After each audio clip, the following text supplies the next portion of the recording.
Hello दोस्तों, आज की हमारी कहानी है हर महिला को ख्वाब। अगर आपको कहानी पसंद आए तो वीडियो को एंड तक ज़रूर देखें और हमारे चैनल को सब्सक्राइब करें, लाइक करें एंड शेयर करें। शादी के बाद औरत एक अच्छी बहू और एक अच्छी माँ और एक अच्छी पत्नी बन के रहती है। शादी के बाद हर महिला का ख्वाब होता है कि पति के साथ एक ऐसे बढ़िया घर में रहे जिसमें सब कुछ सुविधा ऐशो आराम मौजूद हो। इन सोच में कोई बुराई तो नहीं है, पर बुराई तब शुरू होती है जब महिला अपने पति और बच्चे के अलावा ससुराल के अन्य सदस्यों जैसे सास ससुर, देवर, ननंद आदि को बोझ समझने लगे और उनके लिए कोई काम करना या सेवा करना उसे फिजूल मेहनत लगे। सच है, उन महिलाओं की बात नहीं हो रही जो किसी ज़रूरत या शौक़ की वजह से घर से बाहर जाकर नौकरी या बिजनेस करती हैं। यह बात हो रही है उन महिलाओं की जो शादी के बाद घर में ही रहती हैं और उनसे ये अपेक्षा होती है कि वो घर की देखभाल समझदारी से करें। अगर कोई महिला घर की देखभाल काम को छोटा काम समझती हैं और बाहर जाकर जॉब करना बड़ा काम समझती हैं तो ये सोच वाकई में बहुत ही गलत है।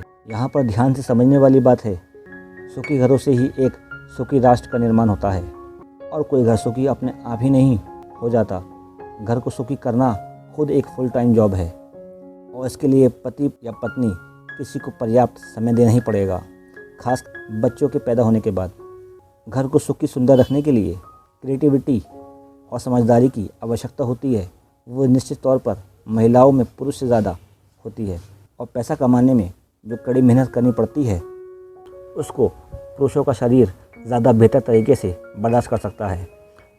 अब क्योंकि इस ज़माने में ये नियम कानून लोगों ने अपनी पसंद नापसंद के हिसाब से बदल लिए हैं और उनको दूसरों की सलाह की ज़्यादा परवाह भी नहीं है, तो ऐसे में पति पत्नी का जॉब, घर की देखभाल आदि सभी विषयों पर खुद ही निर्णय लेना बेहतर होता है। तो यहाँ हम बात कर रहे हैं सिर्फ उन महिलाओं की जो शादी के बाद घर पर रहकर घर की जिम्मेदारियों को संभालने की बात सबसे गर्व से कहती फिरती हैं, पर वास्तव में वो ऐसा करती ही नहीं, जिनसे उनके पति और घर के अन्य सदस्य दुखी रहते हैं और घर में आने में रहने पर कोई खुशी या उत्साह महसूस नहीं होता है। हालांकि आजकल हालात तो इतने ज़्यादा बिगड़ चुके हैं, पति और बच्चों तो दूर की बात, वे खुद अपना भी ख्याल रखना बहुत भारी लगता है और उन्हें हमेशा नौकर की ज़रूरत होती है। तो ऐसी महिलाओं से किसी समझदारी की उम्मीद करना व्यर्थ है, क्योंकि ये परिवार के मूल्य को तभी समझेंगी जब जीवन में ये भी देखा जाता है कि कुछ महिलाएं जो शादी के तुरंत बाद से ही अपने ससुराल में तरह तरह के कोहराम झगड़े कलह करती हैं, जिनसे उनके ससुराल वाले उनसे तंग आकर उन्हें पति के साथ अलग घर में रहने के लिए भेज देते हैं और वो सास ससुर और देवर भाभी आदि की सेवा करने से बच जाती हैं। ऐसी स्वार्थी महिलाओं को उन मेहनती और परोपकारी महिलाओं को देखकर सीख लेनी चाहिए जो अपने सेवा भाव से अपने ससुराल वालों का दिल ऐसे जीत लेती हैं कि ससुराल का हर सदस्य हर समय दिल से चाहता है कि ऐसी महान स्त्री के लिए अच्छे से अच्छा कर दें। इस संसार का बहुत पुराना नियम है कि जब बोए बबूल तो आम कहाँ से होंगे। सच्चा प्रेम व सेवा पाना हो तो दूसरों को सच्चा प्रेम व सेवा देना ही पड़ेगा। हाई सोसाइटी में देखने को अक्सर मिलता है कि वहाँ महिलाओं को शादी के बाद ससुराल से अलग अपने पति के साथ रहने का फैशन ही बन गया है, क्योंकि ये वहाँ का फैशन कल्चर है कि जैसे लड़के की शादी हो वैसे ही वो अपनी बीवी को लेकर अलग घर में रहना शुरू कर दे। पति अपने घर से दूर कहीं बाहर सर्विस करता हो तो पत्नी का पति के साथ रहना ज़रूरी है। ऐसे में क्या उस महिला को अपने ससुराल के लिए जिम्मेदारियाँ केवल टेलीफोन पर हालचाल या समय समय पर गिफ्ट या पैसे भेजने तक सीमित है? क्या एक औरत के लिए बूढ़े सास ससुर की देखभाल पति और बच्चों की देखभाल से कम महत्वपूर्ण है? कौन क्या समझता है ये उनके परिवार पर निर्भर करता है। यहाँ हम बात करते हैं हमारे धर्मशास्त्रों की। हमारे शास्त्र कहते हैं कि शादी दो लोगों के बीच में संबंध का नाम नहीं है, बल्कि शादी दो परिवारों के बीच के संबंध का नाम है। इसलिए शादी के बाद महिला अपने पति की पत्नी से पहले अपने ससुराल की बहू होती है।